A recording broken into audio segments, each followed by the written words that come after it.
Hello. I'd like to talk. I did a part one on relationships. I'd like this to be part two. And I specifically want to focus and talk about our relationships with a spouse, a husband, a wife, girlfriend, boyfriend, whatever it is that applies to each of us. It, I believe it is the most difficult relationship that we face in our lifetime. Not because it's supposed to be, but because we're human. And we each have so many flaws and wounds that we have to work through.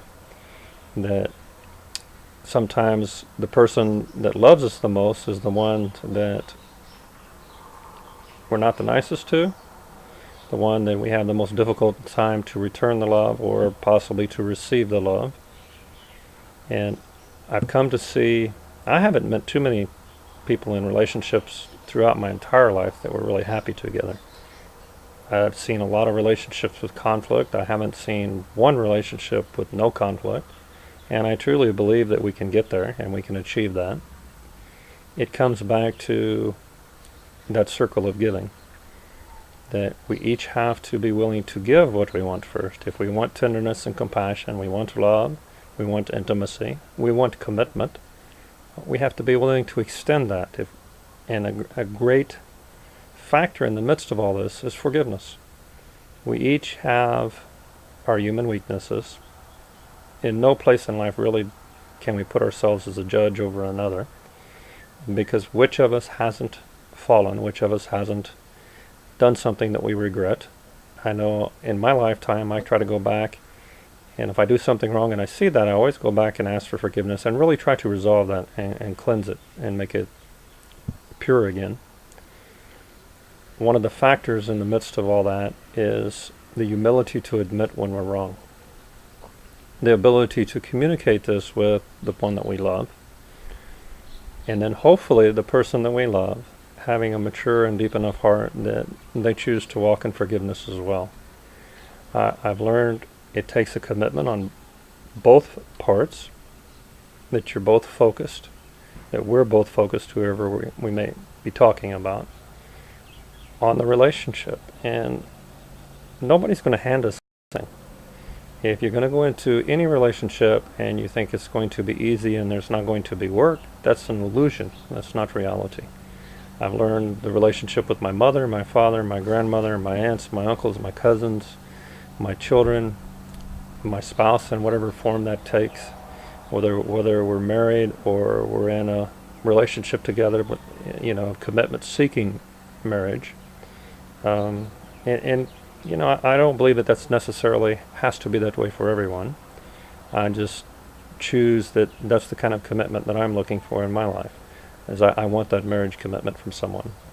And I want to plan our lives together. And I think that's a very important part of a relationship, is two people planning their life together. Not one individual doing whatever they want and expecting the other individual to follow. It's, I looked at it, we come together like this, and then eventually as we grow and mature, it becomes that unbreakable bond, that you're really tightly grouped together, and you move in harmony. You mature to the place. And that's really a deep part of what it's about, is living in harmony, moving together, planning together, living together, loving together. Yeah, facing the battles and struggles of life together, because they're going to be there. And then when things get difficult, don't run away. I've seen that when we get to that deep level of intimacy, and it's a hard thing. I'm not just talking about physical intimacy. To me, the physical intimacy is just a door and an avenue to the heart. And when we get to that really deep place of the heart, then we have to be careful not to run away because we're scared to make ourselves vulnerable. And I feel like that's what a lot of us do, a lot of people. Male, female. You can't generalize and say all women are like this or all men are like that, because here again, that's just an illusion that negative energy is painted and portrayed. It's not true. I have done marriage counseling and counseling for couples for the last 30 years. And I've come to see it's always one individual that's very deeply committed into the relationship and the other individual who's afraid to commit or doesn't want to commit. Or I just talked to a friend yesterday going through the same thing in a relationship. The person told him, I don't feel like you're my soulmate. I don't feel like that we're going to be together and meant to be together. But yet still wanting to hang on to that relationship for the comfort and security. Plus they had, a child. And it's kind of like what I went through. I have 5 children with the same person. And there's always that connection there. But when you grow apart and you come to the place you just can't cohabitate, then you're better to release that and to move forward in life. And that hurts. I think it hurts everybody involved. But there's also a reality if in your youth, and we're not as mature when we're younger, we don't have the wisdom that we gain as we age, then we see not that we made a mistake, but that it's time to let go. It's time to surrender this relationship and see if the divine gives it back to us. Okay, then there's that intention and that destiny. You did find your soulmate. But we have to be willing to give it up. We have to be willing to put it on that altar and say, okay, I let go of these things. I release these things. Even though it's just unbearably painful to let go, and this is a word I'm going to use here now, we can't force things in life. And you can't force somebody to love you. You can't force somebody to want to spend time with you. You can't force somebody to open up their heart. You can't force somebody to give you their heart. If they're not able to do that, then you have to give them some space to be able to grow. And take that time to focus on yourself and for yourself to grow. For me, personally, that's what I'm wanting, is that somebody where we meet like this, and we're able to come together with a lot of harmony and wisdom and peace, that we both have the maturity to see that conflict is not necessary. Most conflict is started because of either our just flat out pride, ego, or our insecurities. And in that insecurities we want to control, and the pride, ego, where you just want to dominate the other person, that's a place of, deep control. Either way, I really don't think any of us want to be dominated by our partner and by the person that we love. And we have to be able to give that same freedom. If you're in a relationship and the person really wants to leave, then tell them that you love them and give them the freedom to do what they choose in life. Even if you're married, I very much believe in the covenant of marriage, but I also don't believe you can force somebody to stay in it when they don't want to. We can't force anybody to do anything. And if you force people to do things in your life, then things are going to be forced on you. It's just, karma. It's going to come back. I personally have discovered in all of this that you want somebody to love you and be with you because that's truly what they want more than anything else in life. And I've come to believe and feel in my own heart, unless you have somebody that's going to put you and the relationship first, above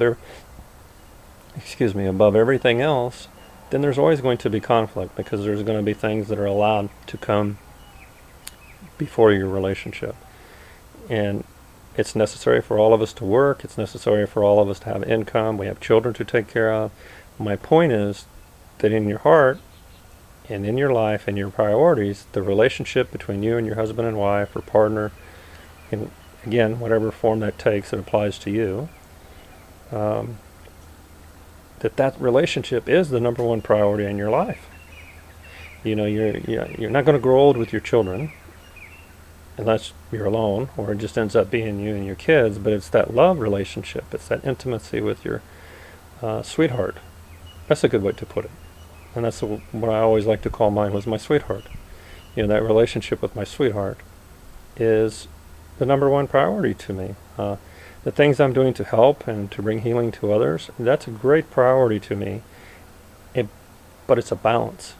And like when my sweetheart was here with me, I always did all of my work, all of my writings and everything when she was gone, to where when she came home I could devote my time to her and to be able to share those intimate details of life with her. And that's what I would encourage you to do is, draw back from the materialistic part of life and look at, when it comes down to it, who do you have in your life? And if you have somebody that you really love and they deeply love you, to me, that is the most important thing. And we take everything else from there. So this has ended up being just a little bit longer than I intended it to be. It's hard to focus to look in the camera all the time because I'm not looking at anybody. I'm still getting comfortable with all this and learning. But I hope there's something in here that may have helped somebody. But the biggest thing I can say is don't focus on what your partner's doing or not doing, your sweetheart. Focus on where you could change and help and make things better. And if you and your sweetheart both focus on that, then it can only get better. With much love and compassion from my heart, and I hope everybody and wish everybody the best. And I'll say namaste and aloha here from Maui.